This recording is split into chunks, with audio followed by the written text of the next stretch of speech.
ॲमेझॉनच्या घनदाट जंगलात एका अज्ञात ठिकाणी असणाऱ्या त्या काहीशा गूढ अशा 10x10च्या खोलीत दीपक शिरला. तेव्हा दाराशी पुन्हा एकदा त्याचा पासपोर्ट आणि चेहरा उपलब्ध यादीसोबत तपासला गेला. त्या खोलीत केवळ चित्र दिसतील असा पडदा आणि त्यासोबत एक लॅपटॉप आणि एक कॅमेरा होता. तिथे एक छोटंसं मेज आणि खुर्ची होती. तो कॅमेरा त्या टेबलापासून विशिष्ट उंचीवर होता आणि इथे दीपकला त्याचं काम करायला बसायचं होतं. मित्रहो, तुम्हाला प्रश्न पडला असेल की हा दीपक कोण?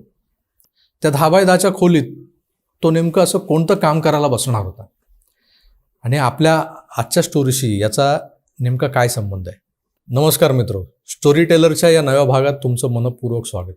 आज मी जी स्टोरी तुम्हाला सांगणार आहे त्या स्टोरीला तुम्ही काल्पनिकही म्हणू शकता, कारण ही जी स्टोरी मी सांगतोय त्या स्टोरीचे लेखक सतत ही स्टोरी काल्पनिक आहे बरं का असं सांगत आले.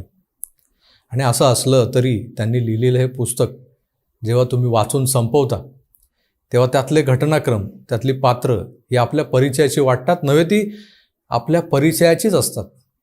सरळ सांगायचं तर हे जे पुस्तक आहे विघ्नविराम, मूळ इंग्रजी पुस्तकाचं नाव आहे हू प्रिंटेड माय मनी व्हाईट. लेखक होते श्री अय्यर. या मराठी अनुवादाचे लेखक आहेत दीपक करंजीकर. लेखक, अभिनेते, व्याख्याते अशा अनेक भूमिकात आपण दीपक करंजीकरांना पाहत आलो आहोत. ठाण्याच्या परममित्र पब्लिकेशनने हे जरासं हटके विषयावरचं पुस्तक प्रकाशित केलेलं आहे. हे असले हटके विषय वाचकांसमोर आणणं हा खरं तर परममित्र पब्लिकेशनचा USP आहे. भारतात जेव्हा 8 नोव्हेंबर 2016 रोजी रात्री अचानक पंतप्रधानांनी जनतेला संबोधित करत नोटबंदीची घोषणा केली तेव्हा खरं तर देशात एक प्रकारची अफरातफरी माजली होती. चलनातल्या 1000 आणि 500च्या नोटा अकस्मात बाद केल्या गेल्या. 8 तारखेच्या मध्यरात्री 12 वाजता जुन्या 1000 आणि 500च्या नोटा चलनातून काढल्या गेल्या. ज्यांच्याकडे जेवढी कॅश इन हँड होती ती बँकांमध्ये भरायला लावली गेली. त्या बदल्यात नव्या 2000 आणि 500च्या नोटा वितरित केल्या गेल्या. त्या प्रोसेससाठी कित्येक महिने भारतातल्या बँकांसमोर लांबच लांब रांगा देखील लागल्या होत्या. अनेकांना या रांगांचा त्रास झाला. विरोधकांनी या निर्णयाविरुद्ध रान उठवलं. दरम्यानच्या काळात टीकेची झोड उठवली. कुणीतरी ही नोटबंदी हा मोठा स्कॅम आहे, झोल आहे असंही म्हटलेलं होतं. मित्रांनो, नोटबंदीची खरंच भारताला गरज होती का? उत्तर प्रदेशांमधल्या निवडणुकांच्या आधी मायावती आणि मुलायमसिंग, अखिलेशसिंग यादव यांच्याकडच्या काळ्या पैशाला सुरुंग लावायचा होता म्हणून मोदी शहांनी हा गेम केला होता का? समस्त हिंदुस्थानातला काळा पैसा उघडा पाडून ब्लॅक मार्केटियर्सना देशोधडीला लावायचं होतं का, की अजून दुसरं काही कारण होतं? श्री अय्यर यांच्या हू प्रिंटेड माय मनी व्हाईट या पुस्तकात 2014 पूर्वीचा भारत आणि UPA सरकारच्या भ्रष्ट कारभारावर जळजळीत कटाक्ष टाकणारी सत्यकथा मांडलेली आहे. पण लेखकाचा अट्टाहास आहे की ही कथा काल्पनिक आहे.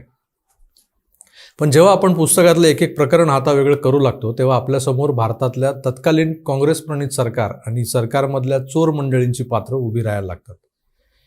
मग ही कादंबरी काल्पनिक नसून ती कशी वास्तवदर्शी आहे हे स्पष्ट व्हायला लागतं. नोटबंदी ही एक अचानक झालेली प्रक्रिया नसून या घटनेआधी खूप मोठा प्रोसेस सुरू होता.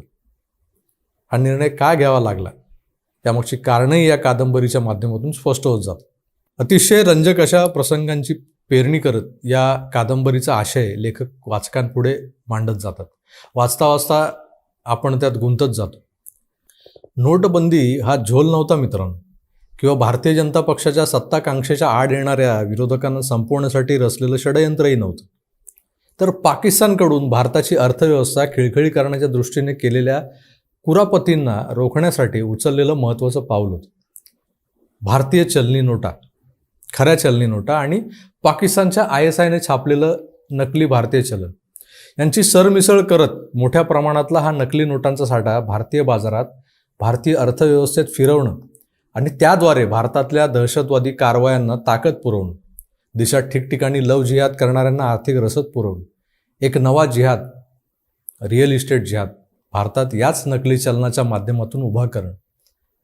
ISIच्या या एकापेक्षा एक अशा खतरनाक योजनांचं बलस्थान काय होतं तर हे नकली चलनच होतं, जे आपल्या सुरक्षा यंत्रणांच्या डोळ्यात धूळफेक करून बाजारात पसरवलं जातं.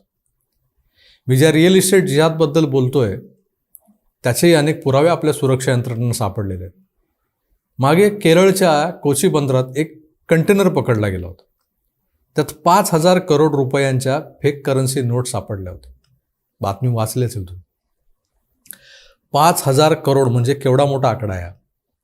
असे कित्येक कंटेनर्स यापूर्वी न पकडता उतरवले गेले असतील आणि असे कित्येक हजार करोड रुपये भारताच्या अर्थकारणात घुसवले गेले असतील. याचा फक्त विचार करा.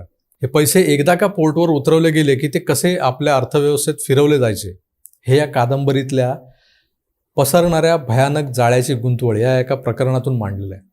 लेखकानं काल्पनिक म्हटलंय, पण हे इम्तियाज अली नावाचं अतिशय दरिद्री सायकल रिपेअर करणारं पात्र खरोखरच केरळमधल्या कुठल्याशा खेड्यात नक्कीच असावं. त्याच्या दुकान कम घरी, आगे दुकान पिछे मकान जे असतं ना, अशा घरी एक दिवस अचानक सुटापुटातला माणूस येतो. तो त्याला सांगतो, मी तुला 5 कोटी द्यायला इथे आलोय, पण त्या बदल्यात तुला काही गोष्टी कराव्या लागतील. मग इम्तियाजच्या नावाने त्या छोट्याशा गावातल्या बँकेत एक सेव्हिंग अकाउंट उघडलं जातं. त्याच्या अकाउंटला 5 करोड जमा केले जातात. हा सगळा प्रसंग जो आहे ना, तो मी तुम्हाला वाचूनच दाखवतो.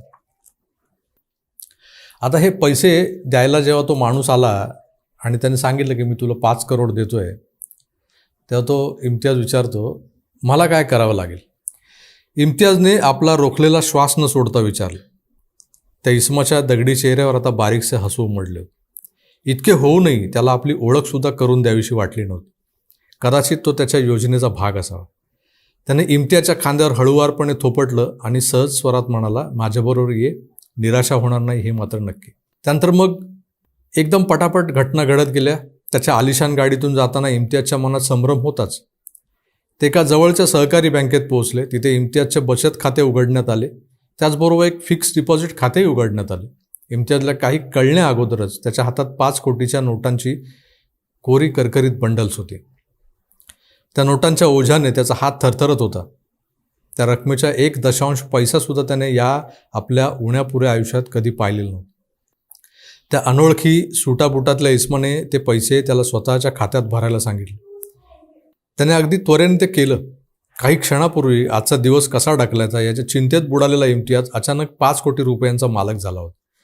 त्याच्या मनात हे विचार येत असतानाच त्याला बँकेच्या कर्मचाऱ्याने अदबीने त्याच्या नावाचं चेकबुक दिलं. आता यानंतर काय, असा प्रश्न त्याच्या मनात आला.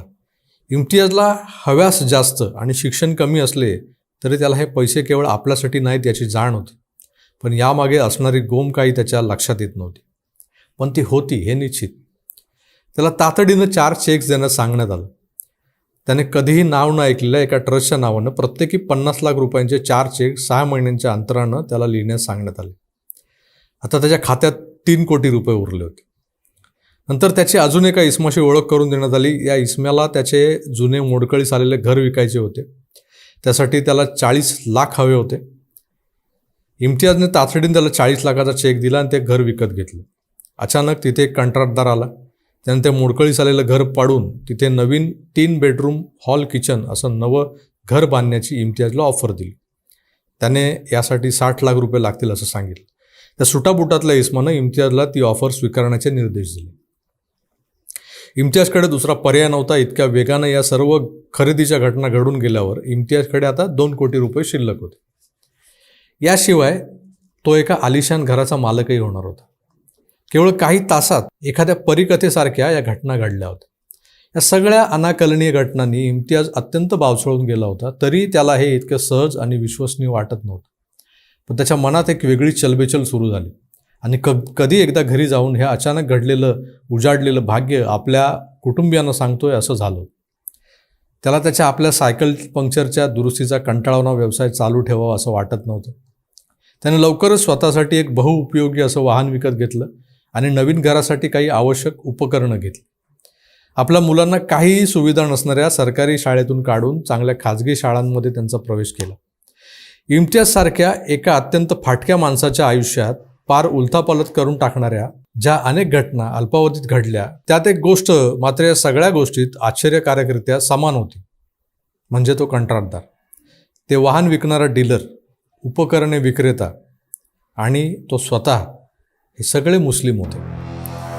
आता त्याच्याकडे शेवटचे केवळ 75 लाख उरले होते. त्याने अत्यंत व्यवहारी मनाने ते फिक्स डिपॉझिटमध्ये ठेवले. आता त्यावर त्याला 8% व्याज मिळणार होते आणि शिवाय आयकरात सूटही मिळणार होती.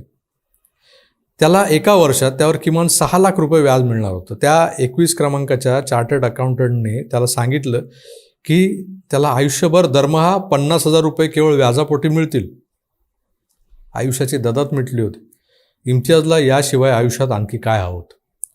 योग्य वेळ आल्यावर त्याला कोणीतरी येऊन भेटेल असं सांगत तो जो माणूस त्याला 5 करोड रुपये देऊन गेला होता तोही निघून गेला त्याच्या आयुष्यात. मित्रहो, हे पैसे अशा पद्धतीनं एका विशिष्ट जमातीच्या लोकांच्या बेटरमेंटसाठी आणि जमिनी खरेदी करून जास्तीत जास्त जमिनी पडेल त्या भावात खरेदी करून हिंदूंना तिथून हाकलून त्यांच्या लोकांचं प्राबल्य वाढवण्यासाठी वापरले जातात.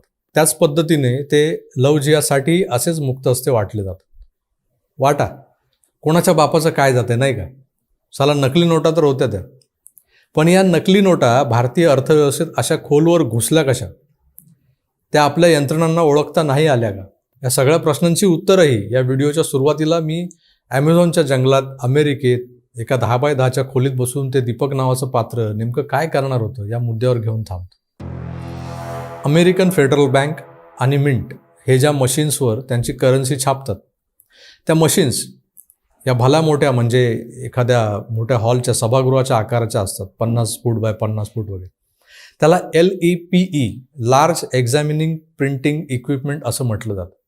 त्यात 25 कॅमेरे बसवलेले असतात जे एका बाजूने पेपर आर्ट टाकल्यानंतर त्यावरचं डिझाईन, त्यावरचा सिरियल नंबर, त्यावरची सिक्युरिटी थ्रेड म्हणजे चांदीची तार किंवा सोन्याची तार, त्या तारेवरचा वॉटरमार्क, हे सगळं क्वालिटी चेक करणं त्या कॅमेऱ्यांच्याद्वारे आतल्यात केलं जातं. एका बाजूने लावलेला पेपर रोल, दुसऱ्या बाजूने तयार करन्सी नोटांची बंडलं बांधून तयार, त्यावर फेडरल मिंटचं लेबल लावून पूर्णतः विदाऊट ह्युमन टच, मानवाचा हातही न लागता ही सगळी प्रोसेस होऊन बाहेर पडतं. अमेरिका या मशीन्स फार तर 2 ते 3 वर्ष वापरतं. नंतर त्या कायद्यानुसार डिस्ट्रॉय करायच्या असतात. पण तिथली भ्रष्ट सरकार, तिथेही भ्रष्टाचार आहे आणि तसलीच भ्रष्ट बाबू मंडळी त्या मशीन्स गुप्तपणे लिलाव करून भारतासारख्या, पाकिस्तानसारख्या लिंबू देशांना विकत असतात. हा लिलाव अतिशय गुप्त पद्धतीने असा अज्ञातस्थळी होतो. त्या लिलावात या मशीन्स भारतातर्फे खरेदी करायला IRS म्हणजे इंडियन रेव्हेन्यू सर्व्हिसेसमधला एक अधिकारी जातो. त्याचं नाव दीपक असतं. लेखक या कथेला काल्पनिक म्हणतो, पण हे सत्य असतं. या अशा विशालकाय मशीन्स नंतर तुकड्यांमध्ये डिसमेंटल केल्या जातात आणि ते तुकडे भारतात आले की एका अशाच अज्ञातस्थळी त्यांची पुन्हा जोडणी होते, रंगरंगोटी होते आणि जुनी भंगारातली मशीन नवी म्हणून सरकार खरेदी करतं.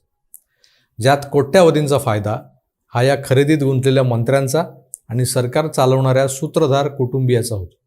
एकाच क्वालिटीची 2 मशीन्स, एक भारताकडे तर दुसरं पाकिस्तानकडे. मग त्यात छापलं जाणारं चलन हे कुठलं खोटं आणि कुठलं खरं हे ठरवताना भल्यांना घाम फुटत असणार. बरीच वर्ष हे फेक चलन पकडलं जायचं, कारण नोटांसाठी वापरला जाणारा पेपर भारतात बनवला जायचा. तोच आपल्या प्रेस वापरायचा. पाकिस्तानकडेही काही सोय नव्हती. ते आजही आपल्या करन्सीसाठीचा पेपर हा लंडनमधल्या एका पेपर मिलकडून विकत घेत. ही पेपर मिल तशी बदनाम आहे. भारताने त्यांना ब्लॅकलिस्ट देखील केलेलं होतं. पण मध्यंतरी आपल्या सरकारमधले अर्थमंत्री P. चिदंबरम यांनी, कादंबरीत नाव वेगळं आहे, काल्पनिक पात्र आहे ना ते, तर चिदंबरमनी भारतातला पेपर वापरणं थांबवून या लंडनच्या पेपर मिलकडून, जी ब्लॅकलिस्टेड पेपर कंपनी आहे, त्या कंपनीकडून करन्सी पेपर मागवायला सुरुवात केली. आता तर पाकिस्तान ज्या नोटा छापायचा त्याचा आणि आपल्याकडच्या नोटांचा पेपरही सेम झाला होता. मग बनावट आणि असली कोण पकडणार? केरळच्या डीजींनी जेव्हा हा 5 करोडचा जखिरा पकडला तेव्हा त्यातली 500ची एक नोट घेतली आणि ते स्टेट बँकेच्या एका शाखेत गेले आणि तिथे एक वरिष्ठ कॅशियर होता, त्याला भेटली. त्यांनी स्वतःकडची वापरातली 500ची नोट आणि ती नकली 500ची नोट त्या कॅशियरला दिली आणि सांगितलं की ओळख, यातली कुठली असली आणि कुठली नकली. गंमत बघा, कॅशियरने दोन्ही नोटा नीट चेक केल्या, त्या मशीनमध्ये टाकल्या, त्यांच्याकडचं ते लेझर लाईट वगैरे असं ते मारून बिरून सगळं बघितलं. सरतेशेवटी त्यातली असली नोट उचलली आणि डीजींना दिली. म्हणाले कन्फर्म नाही आहे, पण बहुतेक हीच नोट नकली वाटते मला. डीजींनी कपाळावर हात मारून घेतलं त्या क्षणी. या नकली नोटांचा भस्मासूर भारताला आतून पोखरत होता. त्याला पकडणं तर सोडा, रोखताही येत नव्हतं आपल्याला. अशा वेळी चलनातल्या त्या नोटा पूर्णतः रातोरात बदलून टाकणं, सध्याच्या नोटांपेक्षा वेगळा आकार असलेल्या वेगवेगळे सिक्युरिटी फीचर्स असलेल्या नोटा तातडीनं बाजारात आणणं हाच त्यावरचा एकमात्र उपाय होता, जो कादंबरीतल्या नव्या सरकारनं घेतला, जो प्रत्यक्षात नरेंद्र मोदींच्या सरकारने घेतला. UPA सरकार, त्यातले सहभागी पक्ष आणि त्या पक्षांची नेते मंडळी ही एक प्रकारे देशाला बर्बादीकडे नेत होती. आपल्याच हाताने आपला देश विकायला काढत होते. आपल्या सुदैवानं 2014ला देशातलं सरकार बदललं आणि पुढच्या काही वर्षातच या असल्या देशविघातक योजनांचा सुगावा सरकारमधल्या नव्या शिलेदारांना लागला. त्यांनी तातडीनं पावलं उचलली आणि नोटबंदी केली. त्यावेळेस बोललं गेलं की दहशतवाद्यांना अर्थसहाय्य करण्यासाठी वापरल्या जाणाऱ्या फेक करन्सीला रोखण्यासाठी उचललेलं पाऊल होतं. काळा पैसा बाहेर काढण्यासाठी केलेली ही उपाययोजना होती. आणखी बरीच राजकीय कारणं सांगितली गेली. पण भारताच्या शरीरात अगदी धमन्यात वाहणारा हा फेक करन्सीचा रक्तप्रवाह, जो आपली अर्थव्यवस्था पोखरत चालला होता आणि एका विशिष्ट राज्यात एका विशिष्ट जमातीला प्रबळ बनवत चालला होता. केरळ स्टेट अशा पद्धतीनं इस्लामिक स्टेट बनवण्याचं कारस्थान ISI रचत होतं, ते रोखण्यात आणि पाकिस्तानचे मनसुबे उधळण्यात हिंदुस्थानला मोठं यश मिळालं. या यशाला गालबोट लागावं यासाठी प्रोपोगंडा टूलकिट राबवून नोटबंदी हे कसं मोठं डिझास्टर होतं हे मांडणारे अनेक लेखक, अनेक पत्रकार, अर्थशास्त्री पुढे आणले गेले. त्यांच्यावरही मोठा पैसा खर्च केला गेला. पण भारतीय जनतेनं अतिशय सुज्ञपणे मोदींवर विश्वास ठेवत या सर्जिकल स्ट्राईकला पाठिंबा दिला. 2.5 ते 3 महिने रोखी वाचून त्रास सहन केला. पण त्या घटनेचं फलित बघा, आज जगभरात कुठेही होत नाही तेवढे डिजिटल व्यवहार, ऑनलाईन पेमेंट्स हे भारतात होतात. आज चहाच्या टपरीपासून विडी सिगारेट, अगदी मंदिराबाहेरच्या हारवालीचं काय तर गाईला चारा भरवणाऱ्या ताईकडेही गुगल पे, फोनपे, पेटीएमचं बारकोडवालं स्टिकर लावलेलं असतं. हे मागच्या 60-65 वर्षात घडलं होतं का? त्यानंतरही अगदी अलीकडच्या काळात त्या चोर मंडळींच्या सत्ताकाळात हे घडलं असतं का? त्यांचं लक्ष तर देश धुवून खाण्याकडेच जास्त होतं. आज चलनातले रोख व्यवहार कमी करून ऑनलाईनवर आणलेत. रोखीचे व्यवहार कमी झालेत आणि त्यामुळे पारदर्शकता वाढली. जे देतोय, जे घेतोय त्याची डिजिटली नोंद होते. हे विजन ज्यांनी मांडलं त्यांनी ना खाऊंगा ना खाणे दूंगा हे खरं करून दाखवलं. मोदींवर नोटबंदीच्या आडून जी भयंकर टीका रवीश कुमार छाप पेड मीडियानं केली होती, नकली अर्थशास्त्रांनी मोठमोठ्या कुंडल्या मांडल्या होत्या, भारतात डिजिटल पेमेंट कसं अशक्य आहे हे घसा फाडून सांगितलं होतं, ते आता उघडे पडले. हे सगळं कसं घडलं, पडद्याआड काय घडत होतं हे बोलायला काल्पनिक असलेल्या या कादंबरीत वाचताना मती गुंग व्हायला होते. तेव्हा मित्र, विघ्नविराम ही अनुवादित कादंबरी ॲमेझॉनवर उपलब्ध आहे. त्याची लिंकही मी डिस्क्रिप्शन बॉक्समध्ये दिली आहे. खरेदी करा आणि जरूर वाचा. तुर्तास थांबतो. पुन्हा भेटूच नव्या रंजक स्टोरीसह. तोवर आपली काळजी घ्या आणि राजकीय विश्लेषणांसाठी पाहत राहा आकार DG9 आणि अशाच रंजक स्टोरींसाठी स्टोरी टेलर प्रभाकर. धन्यवाद. नमस्कार.